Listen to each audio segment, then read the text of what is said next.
leçon de Victor Charlie, c'est que la réponse à la bombe atomique n'est pas une autre bombe atomique, mais la plus ancienne forme de résistance humaine, la guerre de guérilla. Nous avons demandé à Fidel Castro, qui connaît passablement la question, de nous dire comment et pourquoi la guérilla doit gagner. Sobre la cuestión acerca de si la lucha armada es el único camino para la liberación, lo que puedo responder es que, por lo menos en las condiciones de nuestro país, no había otro camino.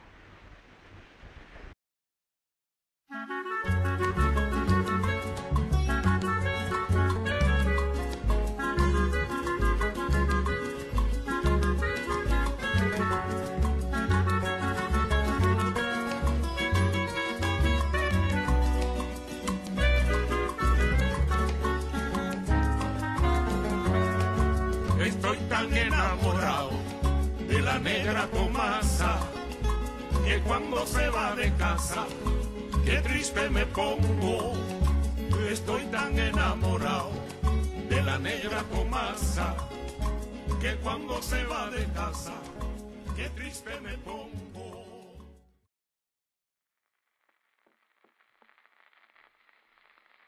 Uncle Sammy Morris, played by the Interphone Military Band.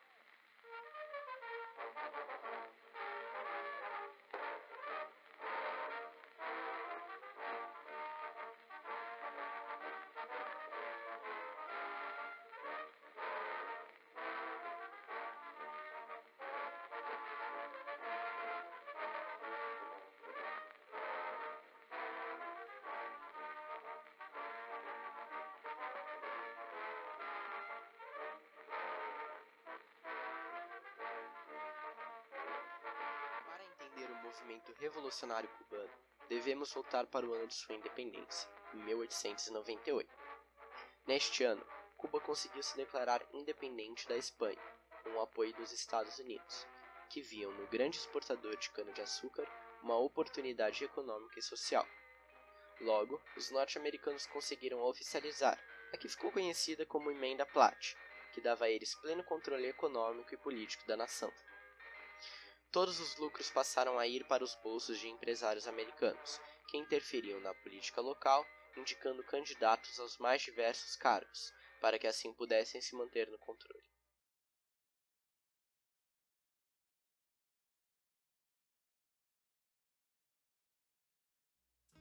Cuba não era um caso à parte, pois durante o período da Guerra Fria, em que a sociedade se via dividida entre ideologias, os norte-americanos financiaram e apoiaram a implantação de diversos regimes por toda a América Latina, com o intuito de inibir a disseminação da ideologia comunista nas Américas. O regime totalitário implantado em Cuba no ano de 1952 foi liderado pelo então presidente eleito no ano de 1940, Fulgêncio Batista, conhecido do povo por ter derrubado o regime de Gerardo Machado. Seu governo se caracterizou pela forte violência e repressão da sociedade, que tinha sua imprensa, suas universidades e até o Congresso censurados e controlados, além da presença de inúmeros casos de corrupção no governo.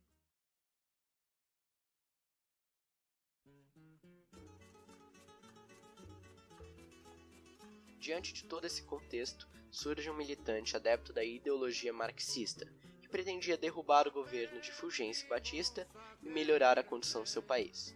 Seu nome era Fidel Castro. Fidel passou a ganhar espaço na mídia após sua falha tentativa de invasão ao quartel militar de Moncada, que acabou resultando em seu exílio para o México.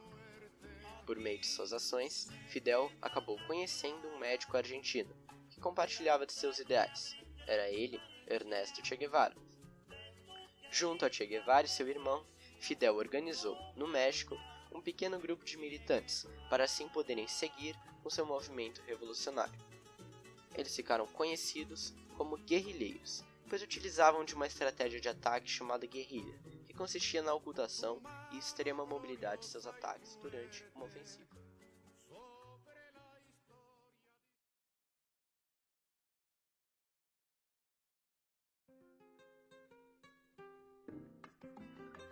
Depois de uma série de ataques e estratégias políticas, Fidel e seu grupo derrubaram o governo de Fulgêncio e implantaram um regime totalitário de caráter socialista, que via como objetivo acabar com a fome, miséria e a grande desigualdade social do povo cubano.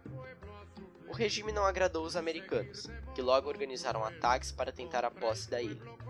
Porém, as forças armadas cubanas resistiram e as tentativas de posse falharam.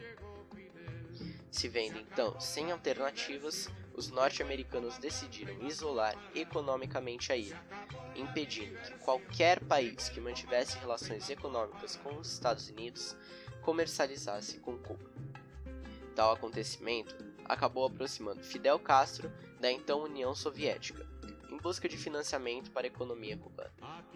Essa aproximação acabou rendendo ao regime diversas crises, como a conhecida crise dos mísseis de 1962, que foi um impasse de 13 dias entre Estados Unidos e União Soviética, devido à instalação de mísseis nucleares soviéticos na ilha, que acabaram sendo retirados, pois o mundo se via à beira de uma guerra nuclear.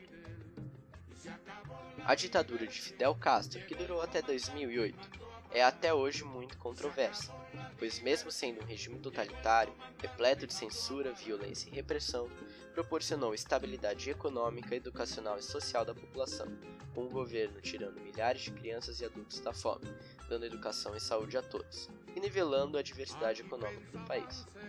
Alguns dados mostram que mais de 99% da população era alfabetizada. O tempo escolar estava na média de 20,8 anos e que tinha o maior investimento na educação na América Latina, 10% ao ano. Além disso, a mortalidade infantil caiu para 5,2 crianças a cada 1.000 habitantes, e a formação de médicos foi para 680 a cada 100.000 habitantes. Porém, o regime não foi somente um mar de rosas. De acordo com a ONG Cuba Archives, foram relatadas mais de 7.000 mortes e desaparecimentos no período da ditadura, dando por volta de 65 habitantes a cada 100.000, sem contar os milhares de relatos de afogamento e tortura. Outro dado que surpreende é uma tabela feita pelo repórter cubano Carlos Alberto Montaner, que mostra que a refeição de um escravo em 1842 é melhor do que uma pessoa no governo de Fidel Castro. No fim das contas, o movimento revolucionário cubano foi como qualquer outro. Seus ideais eram nobres, mas talvez a execução não tenha sido perfeita. É para se pensar, por um lado, milhares melhoraram de vida, e por outro, milhares foram mortos. Será que uma coisa justifica a outra?